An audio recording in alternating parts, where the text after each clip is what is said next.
I may check.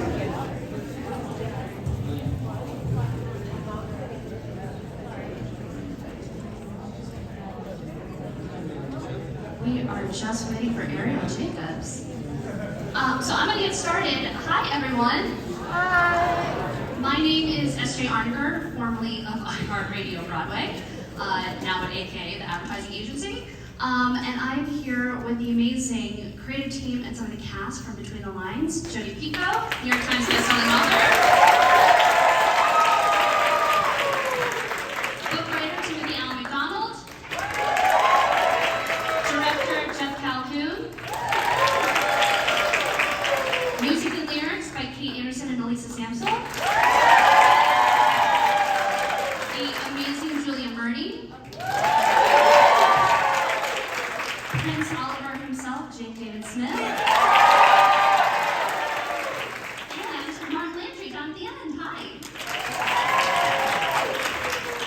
So while we get ready for Ariel to join us as well, first of all, how amazing was that live capture? So, Jodi, I am going to start with you. To see the development of Between the Lines, I've had the privilege of seeing it develop over, 10 years now, I feel like? 10 years? We'll go 10 years. But to have it kind of bookend with this live capture release at BroadwayCon, what does that feel like as an author and a creator? It's really awesome. I mean, one of the nice things about BroadwayCon is that you guys were an early audience for us, because I know that you've heard some of the songs that were performed on the first look stage, and you've always been so incredibly enthusiastic about the project. And sometimes when you're doing this for 10 years, and it's like all of us kind of working together, you do it in a vacuum, and you forget that there are people out there who actually are enjoying it. And you know, we had a lot of trials and tribulations getting Between the Lines to a stage, and we opened at a really hard time because COVID was still in the area. Our entire cast had it. You know, it was a lot.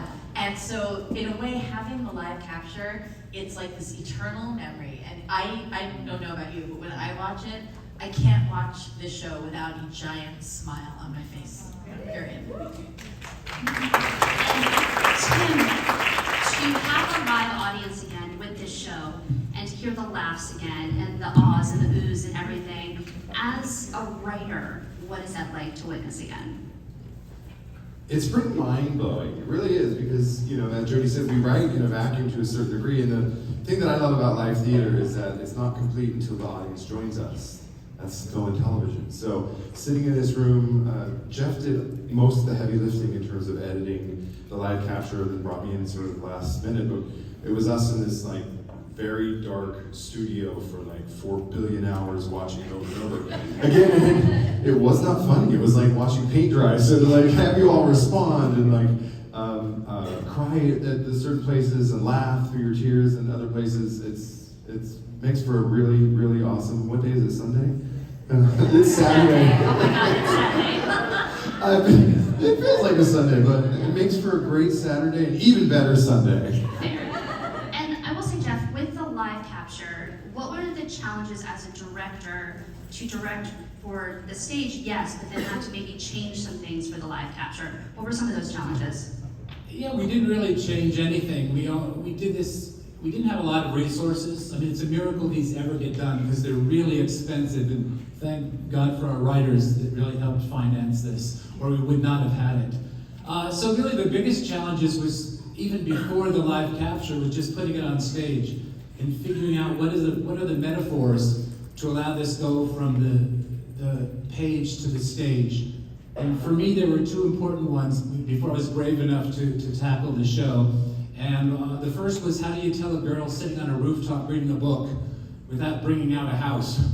Yeah. That becomes very expensive. So the moment, I came up with just the floor elevating, that was one sort of key. And the second were, what's the portal between the two worlds? And it's the simplest in the world, is a door. A door was the portal. So when I realized, could separate the two worlds. We could be in a library, and when the library door opened, in theory, we went inside the library walls into literature. So those are really the two biggest challenges for me to be brave enough to do this. And with the editing process of the live capture, were was that a challenge to make sure that everything that you definitely wanted the audience to come and see in that live capture, was it a challenge to kind of fit all those almost nuances into the live capture editing? I think the more entertaining answer would be yes, but in truth, it's actually easier to do this than to create it originally, to be really candid with you. And with Kate and Elisa, besides the live capture, I think the most amazing thing is watching the show, especially the music, go out into the world. So with the cast album that's out there, but also watching young actors perform the songs on TikTok. And I know, Kate, you've been watching a lot of that happen too, and responding to a lot of those videos. But what is that like for the two of you as composer-lyricists to see those songs out there in the world right now? It's fantastic. We have been waiting so long for this show to get out into the world, and we were determined. What? Yeah. Oh.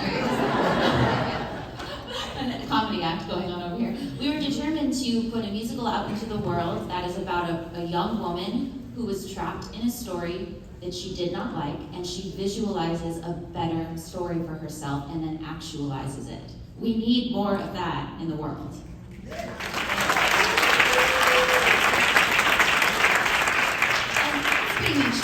And I will say with that, the choice of representation in this show was wildly important to you and Tim. And so I'm curious how the character of Jules evolved over the last 10 years, and the choice to make Jules non-binary, but also on top of that, working with Ren, the brilliant Ren Rivera, and how their conversation with the show helped kind of shape the character of Jules. Do you want to talk about that a little bit? But first, I'd like to welcome to the stage the brilliant Ariel Jacob.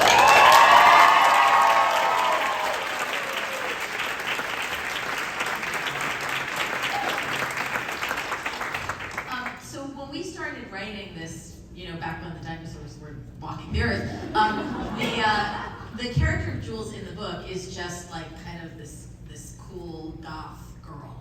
And when we started to think about putting it on stage, we really wanted to do a couple things, which was age the story up so that it wasn't for middle grade, which is like, 14-year-olds, but for everyone really to enjoy, for all family to enjoy. So there are jokes, we hope, at all levels, but there's also representation at all levels. And we thought, what an amazing opportunity to take a character from the book and reinvent that character in a way that again, capitalizes on that idea that if you are not in the story that you want to be in, you can make a change, period.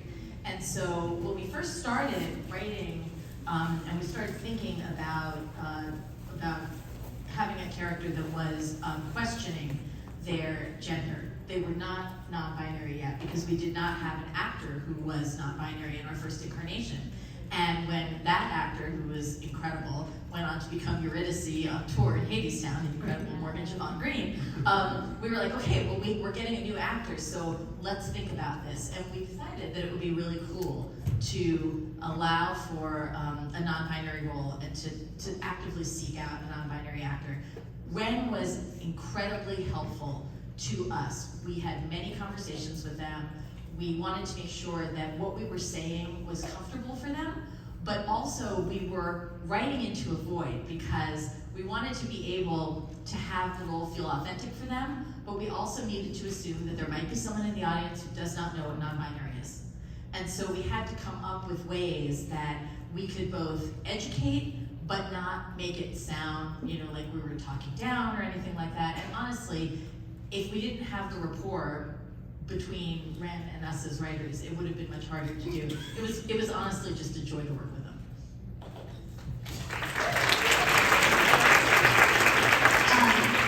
Hi, Ariel. So you and I have talked about this before, but it is very rare for an actor to stay with the life of a show for the whole entire run, from development to off-Broadway or Broadway. So I'm curious your point of view with being the Delilah and to see it from the very start to the live capture at BroadwayCon. Wow, that's the first time I've ever seen that film. That was really incredible. And yeah, I definitely feel like the show over the years, I was with it, 6 years from the first workshop, and I saw it change and grow and develop. And I got to play opposite a lot of different cast members. So for me, every new cast member that I was able to play opposite just deepened my own personal connection with the words and music, and getting to shift it as we go. It just helped me, I think, tell the story. And seeing how the show just got more and more clean and complex, and the storytelling just got more precise, was really stunning to be a part of, and then finally get to share it with these folks. I just feel so excited to have seen this. And for Julia, to originate a role off Broadway or Broadway, and to have to go into a duality role with playing two different characters, talk to me about the challenges of that, especially within a musical setting. The biggest challenge were the quick changes. 100%. The biggest joy were the quick changes. Really, that were the result of the quick changes. Because, I mean, I would have been happy to just play the mom, but she's a little sad. And so it was nice to be a drunken queen. I'm sure we have some in this house.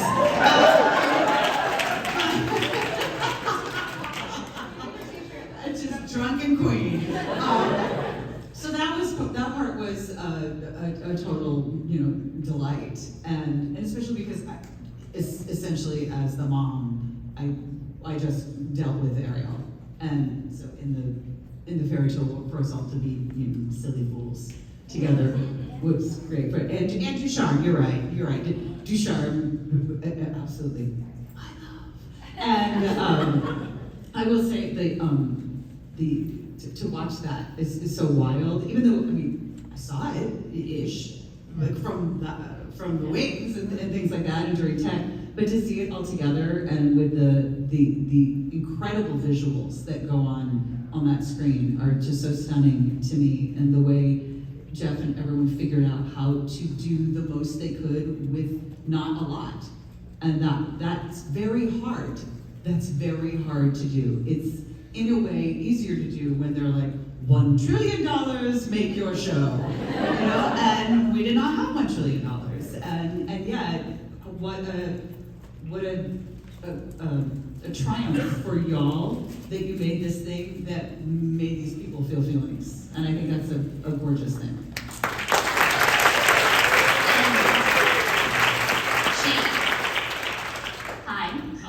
So one of my favorite things, I was standing in the back watching you reenact your quick change at the very end in your scene. May have been my favorite thing I've seen in a very long time. But with Prince Oliver, I think what's interesting is you could play that role as kind of like the quintessential prince, but to find the nuance and the humanity of Prince Oliver is very special. Talk to me about finding your voice of Prince Oliver. I was blessed with like a 1 in a million situation where I read the words on the page and I was like, oh, that's me, cool. I read the sides for my first audition for Prince Oliver, and I was like, I know what to do, and it's literally just be myself. I always said like Prince Oliver is just like a labradoodle in a prince costume, and that's pretty evident. And also like throughout the rehearsal process, I've played a lot of princes. I've been very fortunate to play quite a number of princes in my career, and Jeff would always just sort of like walk up and quietly remind me. He'd be like, don't act like a prince, just be. You are a prince, so just be Oliver. You're already wearing a crown, it's enough. He would just quietly sort of remind me to remain human and not become a caricature, and it was honestly really helpful and really grounding. And even, a few weeks into the run, Jeff came knocking on our door and was like, hey, I know you like this bit, but stop it. So it's helpful to have people, all around you keep you grounded, but I was blessed with a 1 in a million situation, and I can say that, bringing Prince Oliver to life was as simple as putting on the costume. I have to say the bits, because this was filmed pretty late in the run, the bits got a lot bigger from when all of us saw the show at opening and then left. No idea what you're talking about. No comment. I will say there's also something very Pavlovian about watching something like that. That I turned to Ariel and My only moment to pee during the show, frankly, was during the tap number, the dog's tap number. And that's when I would go, and sometimes I could see Jeff up above if he was there giving notes, and he was the cutest thing. I have video of this, of your back. You're just dancing along in the back. It's the cutest thing. But literally, his number started, and I leaned over to Ariel, I was like, and I have to pee. Like, this is when it happens. You hear that music, and you go. And that's what happened. And I will say, the swings were the unsung heroes of Broadway for a very long time. And Mark, at the end, you are one of those unsung heroes because COVID did hit the cast pretty terribly, and every day it felt like there was somebody going on from the understudy swing world of Between the Lines. Talk to me about the journey that you specifically took with the show during that time. I was the first one. First preview I was on. I finished teching for John Rapson, who played Ducharme and Rapscolio. In fact, that's why I'm here today, just in case one of the panelists was out. I was going to step in for Jody. Like, let me tell you about how I wrote this book. It's just, those memories are still strong. Yeah, my personal journey is so it's fun. There were 4 of us. There's me. I stood by for John. Heather Ayers just finished the Mean Girls tour. She stood by for 2 characters. Dan Hoy, he's actually going to Broadway in Harmony with Barry Manilow. He's just now. He stood by for 3, and then Aubrey Madelon, who's a standby for 6 on Broadway right now, stood by for 4. The first preview, I finished teching. I was on for the first preview. John was out with COVID. And then after that, I was like, okay, he'll be back within 3 shows. We canceled the next few. I got COVID. No symptoms. I was fine. He had to come in. Normally what happens is like you go with your actor and you talk through what the changes are and this kind of stuff. Normally he would do that for me. And I was just talking to him on the phone and be like, you're going to see this little piece of tape. You're going to stand there. By the way, move out of the way. This person's going to run by backstage. Don't get hit. Good luck. So he went on a few days later, and the other 3 standbys were on that day for the second preview. I think Dan Hoy was on for Frump, and after the big tap and everything you just saw, like all the twirls and everything, he ran off and puked in a bucket. Yeah, so we, the part of the show where Delilah opens the note and it says, sorry you fell off the roof and lived. COVID kept writing that note. It kept pushing us off the roof. But we lived, and it was just such a privilege to see. I think Aubrey went on for 4 roles in 1 week. It was 2 in 1 day. And yeah, Dan went on for Janice, that's right. Aubrey opened the show. Teresa went on for Hillary. Yeah. She did not She did not understand. She had never, Yeah. not covered. So my story was really, yes, I got to step on for the first preview, and it was such a wild experience, but watching this entire cast, this entire company, the onstage principals who graciously welcomed us on and sheltered with love, as we like to say in this biz. And it was such a crazy family last summer as we found a way to make this beautiful story come to life, and to sit back and watch a healthy principal cast do this movie was just the icing